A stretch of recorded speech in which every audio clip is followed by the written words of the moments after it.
Vamos lá então para receber ele. Eu quero que a Paulinha mostre para nós aí o nosso convidado de hoje. Vamos lá. Nosso convidado, uma pessoa muito importante, ele é muito estiloso, muito famoso. Diego Menin é casado com Carla Regina Menin, pai da Júlia Menin. Ele é teólogo, é coach, é formado em ciências econômicas, é pastor da Igreja Lírio de São Paulo.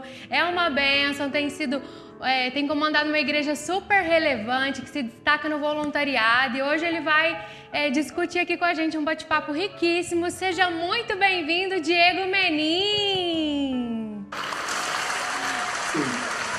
Olá! Tudo bem? Tudo bom, pastor? Alex, vocês são muito generosos, viu, apóstolo? Não, amado, isso é uma honra. Generosa, olha a plaquinha atrás dele ali, ó, do as YouTube. plaquinhas. Pastor, nós queremos aprender com você aí. Dá umas aulas pra gente. É isso, vocês são uma bênção. Eu fico muito feliz pelo convite, fico muito feliz pela oportunidade. Já era pra gente ter tido um outro encontro, eu não podia, mas louva a Deus, apóstola, por você, por sua equipe. Amém. E tô aqui para servi-los. Já dou meu alô aí para todos os ouvintes, os telespectadores aí do YouTube. A gente tá na TV também, né? Isso. Pastor Diego, Deus tem levantado assim pessoas diferenciadas, entrando na mídia, entrando como você, Deus está dando assim a você voz, né, na internet, através do seu canal, e eu vejo isso assim como um mover mesmo de Deus na terra, né? É um tempo onde a gente percebe que a palavra de Deus se tornou sobrevivência. Assim, eu sou crente de berço, então a gente já teve uma fase onde o louvor foi... Eu me lembro do auge dos CDs da Lagoinha, né? Você tinha uma música e um espontâneo de 8 minutos. E aí o pessoal ficava ali curtindo e era uma bênção. Tivemos a época dos testemunhos, né? Lembra da época do... Eu sou ex-bruxo, ex-mãe de santo, né? Então a igreja brasileira, ela sofreu momentos de época. E eu vejo que essa época, sempre tivemos a palavra. Mas eu vejo que essa época, ela é o carro-chefe mesmo, porque as pessoas precisam ouvir a voz de Deus. Então, porque o que eu faço, apóstola, o que a senhora faz, não é nada mais do que o que a gente sempre fez, pregar, né? O pessoal fala, qual é o segredo do canal? Nenhum. Eu prego na igreja, edito o vídeo, sobe para o YouTube. Só que agora parece que as pessoas elas estão mais interessadas em ouvir, porque a vida realmente pede essa preocupação, esse interesse com a palavra. Olha, você é escritor e hoje a gente vai aproveitar um pouquinho sobre o que você escreveu, que nós precisamos aprender o real significado do fim, saber terminar algo. Isso realmente é muito importante, porque mostra muito o emocional das pessoas, né? Sim. Esse livro aqui foi meu primeiro livro, né? Deixe ir, não insista. Foi um presente de Deus. É uma mensagem que eu preguei em 2018. É uma das mensagens mais curtas que eu já preguei. Acho que tem 23 minutos. E depois de um ano, ela viralizou. Ela tem, eu acho que quase 4 milhões e meio de views no YouTube. Porque as pessoas, elas viram esse tema como um respiro. Né? Um respiro por quê? Porque a gente dramatiza demais o fim. Né? O fim que importa é o ômega, que é o fim da vida, o fim em Deus. Agora, ao longo da nossa caminhada, nós vamos ter vários fins. Ciclos, né? Pessoas... Desculpa, pode falar, pastor. Ciclos que fecham e que a gente tem que ter sabedoria.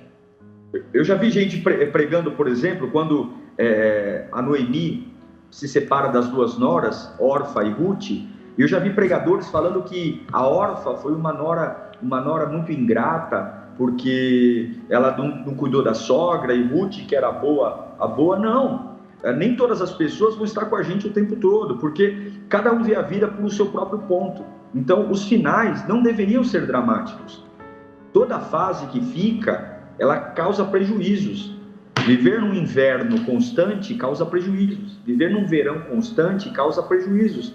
A finalidade da estação é ela vir, cumprir o papel, ir embora e vir outra.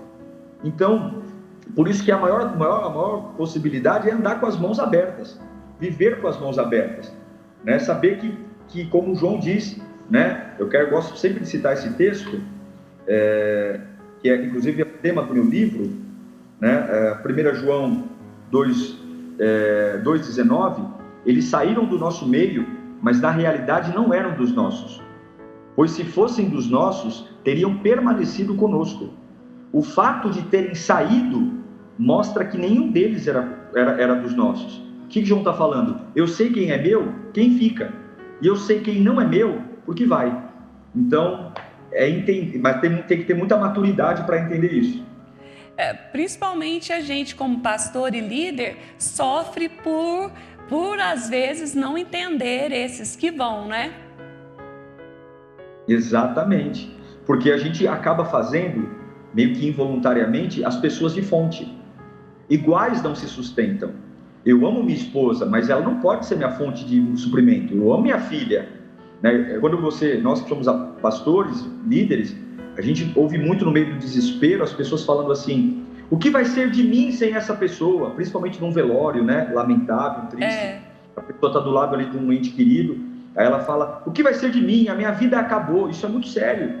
Isso é muito grave, porque a gente respeita isso, porque a gente sabe que a pessoa está tomada pela emoção, ela não está nem raciocinando. Mas algumas pessoas, elas têm isso por verdade, né? Olha, o fulano me abandonou, a vida acabou, né? E o camarada teve uma perda, um afastamento há anos. Então, quer dizer, de onde vem a fonte de suprimento? De onde vem a vida? Como é que pode um miserável alimentar outro miserável? Nós somos todos miseráveis sem Deus. Como é que pode alguém tão pequeno alimentar o outro? Então, veja ao nível que o ser humano se rebaixou, ao nível que nós nos rebaixamos. Fazer alguém igual a nós, com as mesmas paixões, mesmo nível de destruição, mesmas deficiências, colocar essa pessoa num pedestal e dizer: é você que me alegra, é você que me alimenta. Isso é rebaixar o ser humano a um nível pior que animais. É verdade. Então, assim, são pais que não aguentam o luto da perda do filho, né? São casais que separaram, qualquer coisa. Esse deixar ir tem assim, uma infinidade de coisas. Meu Deus. Eu falo muito sobre Davi. E veja, pessoal, quando eu falo sobre deixar ir, eu não estou falando... Algumas pessoas falam: nossa, o pastor é frio, né? Não, eu amo minha esposa, eu amo minha filha. E algumas vezes, apóstolo, eu faço essa oração. Algumas vezes eu falo: Senhor, eu já fiz essa oração várias vezes: Senhor, eu amo minha esposa, eu amo minha filha, é o que há de mais importante para mim. Mas o meu amor por Ti não depende delas. Se o Senhor um dia quiser tirá-las, eu vou chorar, eu vou sofrer, mas eu não vou parar. Agora, Davi comete um pecado de adultério com Betseba, a gente sabe disso. Natan vai lá e fala: Deus não vai passar um pano para você. Essa criança vai nascer e vai morrer. Durante 7 dias a criança fica lá, morre, não morre. Davi veste pano de saco para não dormir, pano de saco não transpira, dá alergia, tem que ficar nu, ele fica no chão, ele não come, ele sai do trono. E aí os servos falam: ele vai morrer. Porque o menino... Aí quando o menino morre, os servos falam: agora o homem vai pular da sacada. Agora... E aí ele fala... Aí o Davi veio descochichando e fala: olha... Meu Deus, deixa eu perguntar: ô fulano, o menino morreu? Morreu. Aí os meninos estão tremendo, porque se enquanto o menino estava vivo, porém doente, ele estava quase morrendo, agora que morreu mesmo, Davi vai cortar os pulsos, né? E aí, surpreendentemente, Davi pede comida, ele pede para preparar o banho dele, ele vai na igreja, no templo, e ele volta para o trono. Aí o pessoal não entende nada, tá doido. Aí eles perguntam para Davi: se enquanto o menino estava doente, o senhor estava quase morrendo, eu estou falando que o menino morreu, o senhor quer comer, beber, tomar banho, passar perfume? Eu não estou entendendo, o senhor pode me explicar? E aí a explicação de Davi é fantástica. Ele fala: enquanto o menino estava vivo, porém doente, havia o porquê eu falar disso com Deus, havia o porquê eu tocar no assunto. A hora que Deus encerrou, não há mais porquê tocar no assunto. Então, saber deixar ir é entender que tem coisas que Deus não vai consertar mais. Eu posso sofrer, e aí eu tenho que entender que quando Deus encerra um assunto, eu também tenho que encerrar. Nossa, é tremendo. É ter realmente Deus como uma fonte superior. É ter realmente Deus como suporte para a vida e não o outro, né? Aí você está falando aí, eu estou pensando em Ló, que Ló significa véu. O significado de Ló é véu. Enquanto Ló esteve com Abraão, Abraão de fato não cumpriu o propósito. Sim. Quando as pessoas... eu acho muito lindo Gênesis, quando o texto diz, né? Depois que Ló se afastou de Abraão era Abrão ainda, Deus falou com Abrão. Então, o que eu percebo? Que algumas pessoas erradas, quando permanecem com a gente, impedem a voz de Deus de falar com a gente. Veja que Deus, ele reafirmou a promessa depois que o sobrinho foi embora. Sim. Então, segurar pessoas que querem ir, porque qual é a grande questão? Eu não tenho energia para alimentar o momento e o propósito. Eu tenho que sempre escolher um ou outro, né? Então, se eu tiver que segurar alguém na minha vida, eu vou gastar minha energia nisso. E qual é o preço? O preço é parar de alimentar o lugar para onde eu estou indo. Eu não tenho energia para os dois. Então, segurar alguém que tem que ir embora, que quer ir embora, não tem jeito, né? Vai sofrer. Agora, Abraão não sofreu com a partilha do sobrinho, ele não precisou escolher a terra, ele não brigou por partilha, ele não ficou ali com aquele mimimi de justiça, eu sou mais velho, porque quem entende de onde vem a sua suficiência, eu tenho uma frase no meu coração, apóstolo, que é assim: pessoas importantes vêm e pessoas importantes vão, e tudo bem. Ótimo. E tudo bem. Nossa, você falou aí algo muito forte. Ele não se importou em perder, porque ele ficou prejudicado.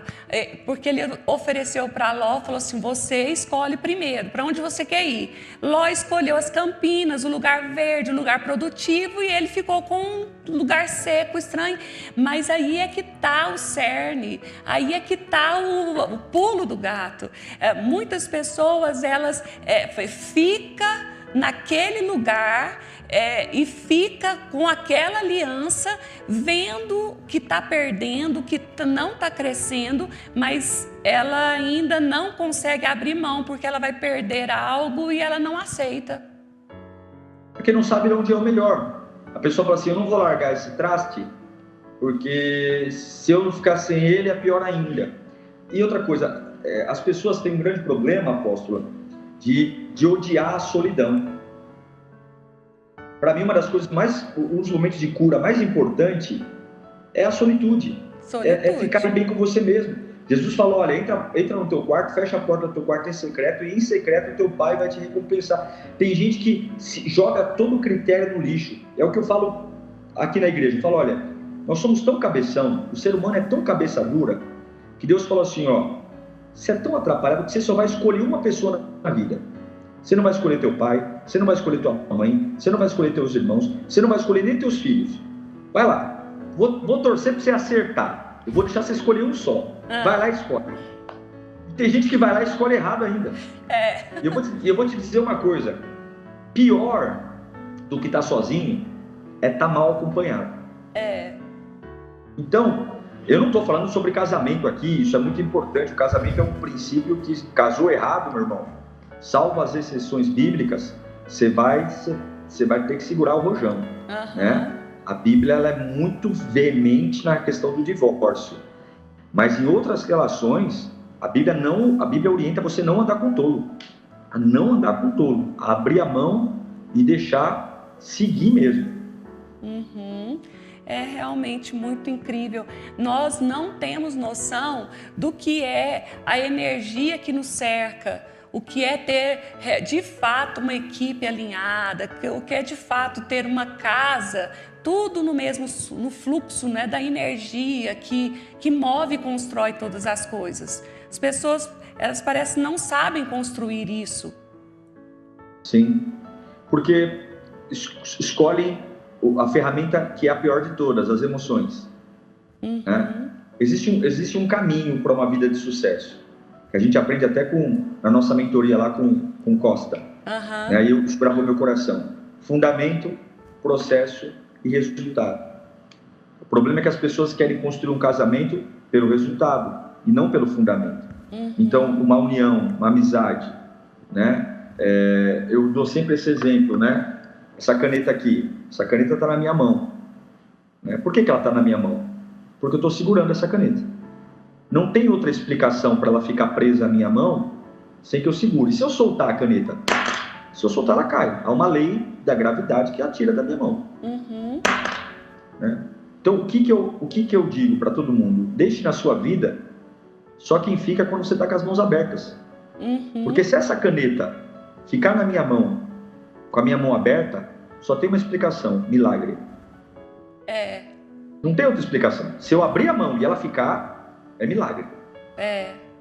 Então só fica na sua vida quem for milagre. Só deixa ficar na sua vida quem for milagre. Eu gosto sempre de Gênesis, apóstola, que algumas pessoas falam: pô, se Deus é amor, por que ele deixou a árvore do conhecimento lá? Por que Deus deixou uma opção? Porque se aquele jardim não tivesse aquela árvore, não seria um jardim, seria uma prisão. Uhum. Se eu tenho uma pessoa perto de mim e não mostro ela a porta da saída, ela não é um convidado, ela é um prisioneiro. Então o amor de Deus estava em deixar ali, ó, eu não quero que vocês comam, eu não quero que vocês se afastem de mim, mas se vocês um dia quiserem, vocês vão se lascar. Mas se vocês quiserem, é ali. Isso é o amor. O amor é falar assim: olha, eu quero que vocês fiquem, mas há uma opção. Meu Deus. Então terminou um ciclo, fechou e recomeçar. Neemias teve que recomeçar e ele promoveu algo fantástico, que foi a restauração dos muros. E aí, esse recomeçar é um novo tempo, é um novo ciclo, é levantar e andar, como é que é? Você tá afiada com meus livros, hein, apóstolo? Ó, a difícil decisão do recomeço. Peguei a dica que depois da marca do pênalti eu vou chutar. Pastor, esse programa aqui é bem pensado em tudo. Eu sei que é, mulher. Oh, meu Deus do céu, que honra. Bom, esse livro que eu escrevi, A Difícil Decisão do Recomeço, fala exatamente disso. Se você está muito feliz para recomeçar, você não sabe o que é recomeçar. Se você... Não existe recomeço sem choro. Por quê? O começo é muito diferente do recomeço. O que tem antes do começo? Nada. Nada. Não tem nada. Então, tudo ali é novo, maravilhoso. Agora, o recomeço, o que tem antes dele? Um fracasso. Uma morte. Então, um recomeço responsável, e é isso que eu ensino às pessoas, é fazer a autópsia do fracasso. Nós nunca vamos conseguir recomeçar sem saber onde eu fracassei. Mas o que as pessoas falam? A dor é tão extrema que ela joga tudo para baixo do tapete e aí ela quer superar, só que ela não vê princípios. Então, ela namorou com João e não deu certo, agora ela encontrou Pedro, mas existe um negócio desgraçado na nossa vida chamado dedo podre. Dedo podre? O dedo podre é um ciclo desgraçado. Você troca de nome, mas a pessoa é a mesma. Você troca de empresa, mas é demitido pela mesma causa. Você muda de igreja, mas sai de igreja pelo mesmo problema. Por quê? Porque você vai fracassando e a culpa é dos outros, porque eu sou uma vítima. E a vítima é a parte mais fraca. Quem é o forte? É o vilão. Então o vilão é meu pastor, o vilão é meu ex-marido. Eu sou o santo. É o santinho do pauco, né? É o santinho. Então tem que fazer autópsia do fracasso para quê? Qual é o meu dedo podre? Por que eu sou... Tem camarada que é demitido várias vezes e o cara não se toca que ele é um péssimo profissional. O cara é vagabundo, o cara não chega no horário, o cara não entrega as coisas no prazo, só que ele sai da empresa dizendo: é perseguição. É perseguição. Todo lugar que eu sou... Então assim, meu amigo, você não vai recomeçar nunca decentemente, porque você não faz autópsia. É parar de dizer: olha, vou te secar aqui, pegar o bisturi e dizer: olha, eu realmente sou um fraco, eu realmente me influencio pelas pessoas, eu sou preguiçoso, eu realmente começo um relacionamento pensando sempre no libido, no sexo e nunca em valores cristãos, eu sou movido pelos meus amigos me pressionam e logo eu quero fazer porque eu quero casar porque todo mundo casou. Então, enquanto eu não fizer a autópsia do fracasso, não rende. Nossa, mas isso é muito forte, isso é muito bom. As pessoas se olhar, né? Examine-se a si mesmo. E um sinal, né? Repete, algo está repetindo e a pessoa não percebe. Sim, exatamente. Como é que foi o recomeço de Neemias? A Bíblia diz que ele chorou. Não teve dança, não. E outra, ele não foi para a internet. Quem quer recomeçar não posta a frase, não, viu? Ai, estou recomeçando. Amanhã eu irei para a academia. Vai lamber sabão. Que amanhã vai para a academia? A fé não é amanhã, a fé é agora. Isso, vamos falar de novo. Vai lamber sabão, para com isso.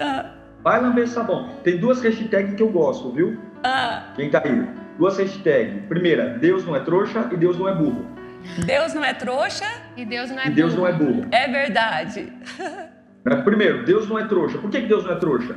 Porque a pessoa demorou 20 anos para destruir a vida dela. 20 anos. 20 anos ela não ligou para Deus, 20 anos ela não orou, não buscou a Deus, ficou lá. Aí ela chega no fundo do poço, em um culto, ela está revoltada porque ela não saiu restaurada do culto. Porque em um final de semana, que ela colocou todas as fichas, você acha que Deus é trouxa? Nem burro.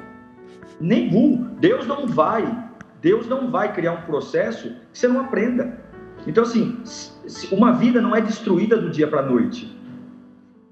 E uma vida também não é reconstruída do dia para a noite, nem poderia ser. Então, recomeço é sentar, chorar, dizer para Deus o quanto faz falta, dizer para Deus o quanto dói e dizer, eu vou cumprir o meu papel e vou seguir na humildade passo a passo.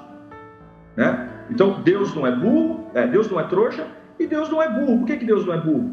Porque Ele não vai te dar uma coisa que você não mereça. É verdade. Tem que merecer. E aquela frase... Aí a pessoa fala para mim assim, desculpa te cortar, só para eu fechar aqui. A pessoa fala assim para mim, nossa, pastor, é fácil falar. Eu amo essa frase quando a pessoa fala para mim. Mas é lógico que é fácil falar. Tudo que vale a pena não é fácil. Uma família inteira integrada não é fácil. Filhos da igreja não é fácil. Ministério, você quer facilidade? Seja ninguém. Você quer que as pessoas não falem de você? Não vença. Porque a miséria tem companhia. O sucesso é solitário. Uau. Então, a vida que vale a pena, ela não é fácil. Então é isso. Desculpa que eu estou falando demais, né? Não, tá ótimo. É aquela frase famosa do Paulo Vieira, né? Cada um tem o que merece, meu filho. Então... Exatamente. Autorresponsabilidade. Vai lá e vence. Vai lá e faz. Deus me deu uma frase aqui que é levantar é a sua parte e resplandecer é a sua missão. Então, sem chance, você vai ter que mover. Exatamente. Pastor, e esse recomeçar sempre é a vontade de Deus para a nossa vida? Sim. Eu creio que Eclesiastes fala muito sobre isso. A Salomão fala que enquanto a gente não terminar, a gente nunca vai ser respeitado. O excesso de começos e a falta de finalizações tira de você o respeito de si próprio. Você só se respeita quando termina. Então, quando você tem um rastro de várias inscrições em faculdade e você nunca terminou um curso, você participou de várias igrejas e nunca conseguiu se consolidar, a ausência de términos tira de você o respeito. Nem você se respeita e nem as pessoas vão te respeitar. Eu não quero saber quantos começos as pessoas tiveram, eu quero saber o que elas terminaram na vida. Jesus só foi respeitado na sua missão porque ele falou na cruz, Pai, está consumado. Tudo que Jesus fez só teve sentido porque ele consumou. Se Jesus tivesse descido da cruz, eu não pregaria hoje sobre os 40 dias no deserto, eu não pregaria sobre Lázaro, porque nada faria sentido. A história só faz sentido quando o livro termina. Então a gente não tem que se orgulhar pelos capítulos intermediários. Por isso que a gente não deve definir nossa vida por uma fase temporária. Nunca tome uma decisão permanente numa fase temporária, porque emoção é igual diarreia, vem forte e passa logo. É mesmo. E também então, a gente decidir não terminar algo é muito de algo de feridas emocionais, de autoestima baixa. É o que? A pessoa começa, não termina e o quê? Eu acredito que a ausência de términos é pela morte da fé. A fé, o que é a fé? A fé é nada. A fé é um sentimento. Num lugar que eu não vejo, eu não toco, mas eu crio uma certeza que isso caminha em minha direção. Mas é difícil ter fé, porque não há nada físico para nos apoiar. Então, quando morre a fé, só sobra a realidade. E a realidade é dura, a realidade é terrível. O sol do dia no coco esquenta a cabeça. A fé é o chapéu. Se você não tem chapéu, vai queimar o coco no sol. Então, o grande problema de terminar É porque existe uma completa desistência da fé. Não há fé, não há esperança, né? E a fé é a grande ferramenta. A Bíblia diz que sem fé é impossível agradar a Deus. E outro texto diz que a alegria do Senhor é a nossa força. Então, a fé é aquele lance do seguinte, olha, porque, apóstolo, Deus nunca disse que combinaria o que eu sinto com o que eu tenho que fazer. Não tem um versículo na Bíblia que diz que Deus combinaria o que eu estou sentindo agora com aquilo que eu tenho que fazer. Isso chama-se disciplina. Então, nem sempre quando eu canto, eu tenho vontade de cantar. Se você perguntar para mim, Pastor Diego, todas as vezes que na igreja, você estava na igreja, você levantou a mão para o céu na hora do louvor, você estava com vontade para dizer não? Você acha que todo culto eu tenho vontade de ficar lá, glória, glória? Não. Mas por que eu levanto? Para dizer para o diabo que a minha adoração não depende das minhas emoções.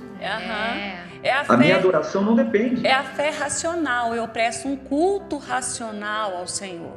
É decisão. Exato. O que é disciplina? É fazer o que eu não quero para ter o resultado que eu preciso.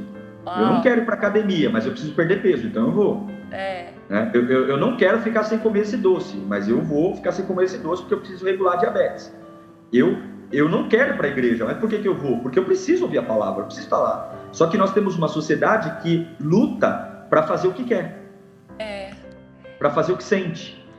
Quando você sentir vontade, não que minha vontade é a pior coisa que eu tenho, minha vontade é ruim, minha vontade é péssima, minha vontade me leva para o inferno, então eu tenho que fazer aquilo que eu preciso. É igual, eu falo sempre, a senhora falou sobre o culto racional, né?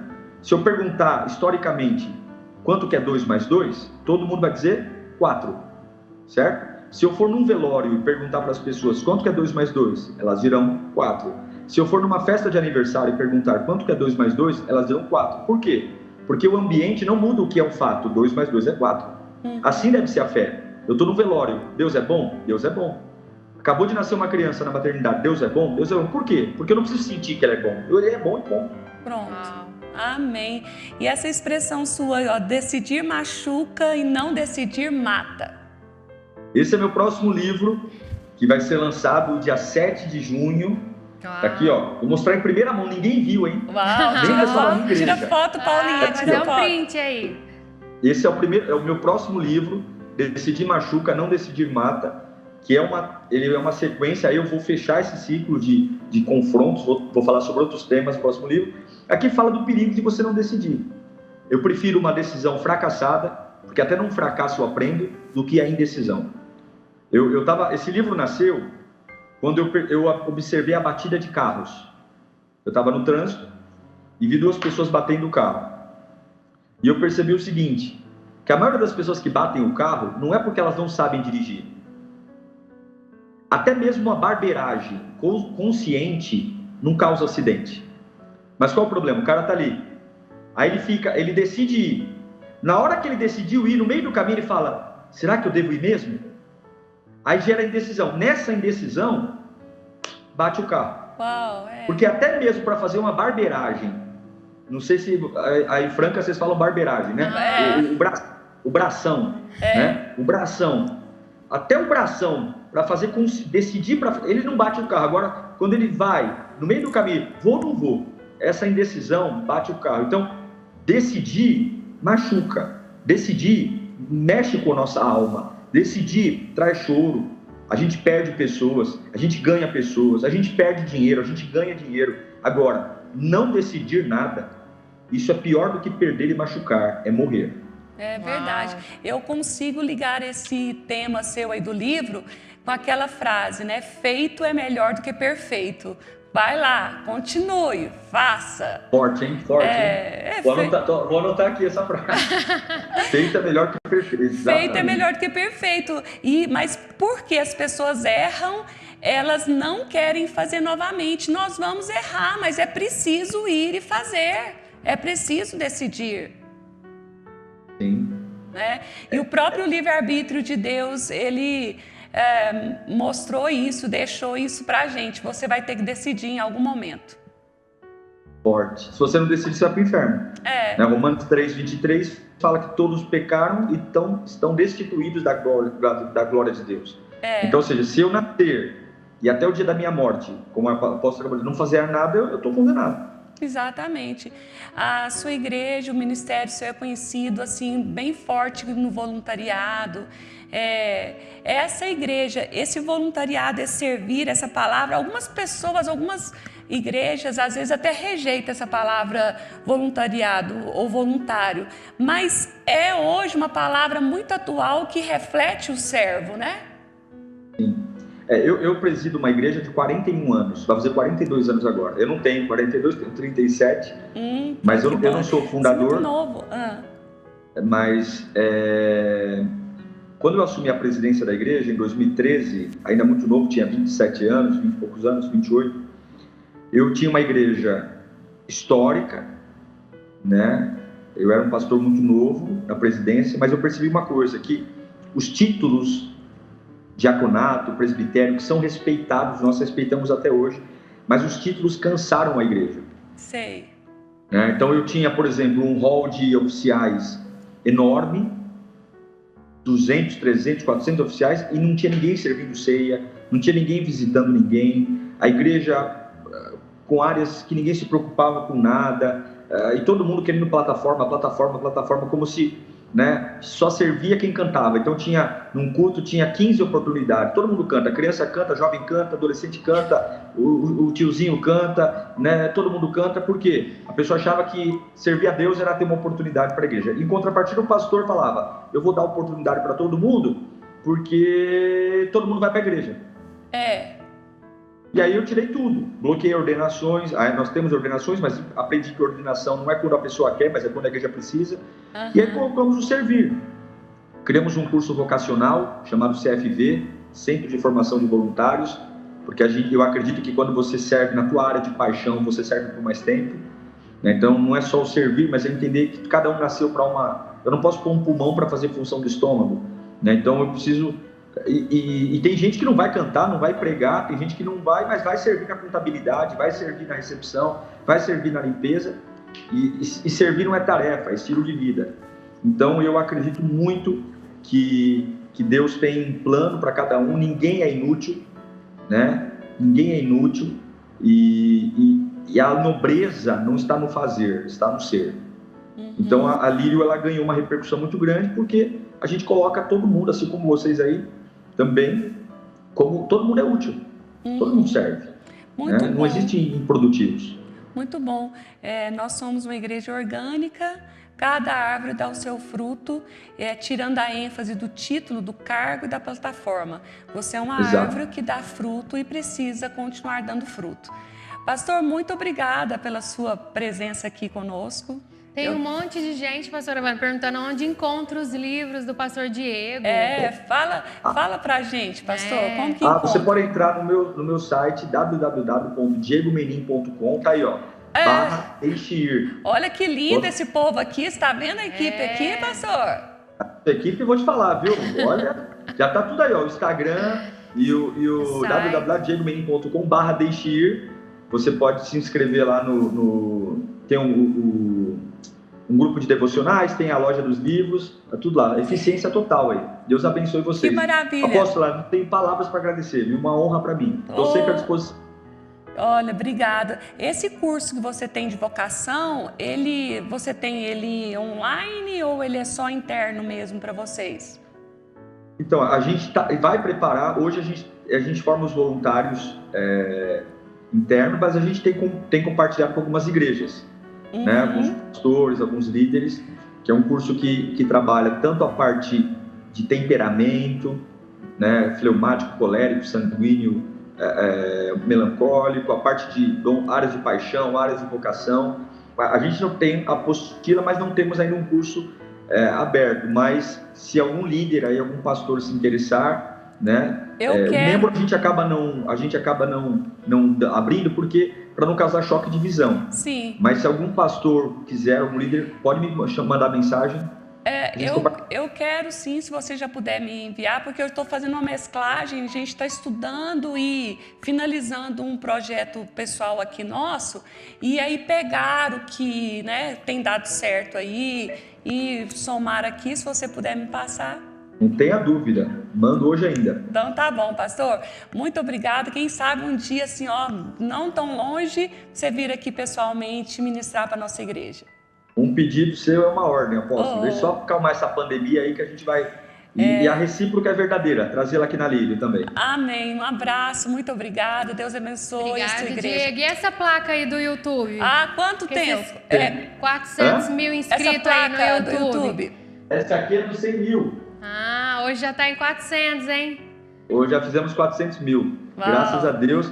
E obrigado a todos que apoiam aí o canal, né? Tem sido uma bênção a gente levar a palavra de Deus. E é isso aí. O YouTube é assim, é constância, né? E uma hora Deus dá a graça e ele avança. Nós estamos esperando esse momento aqui, esse sopro do Senhor aqui.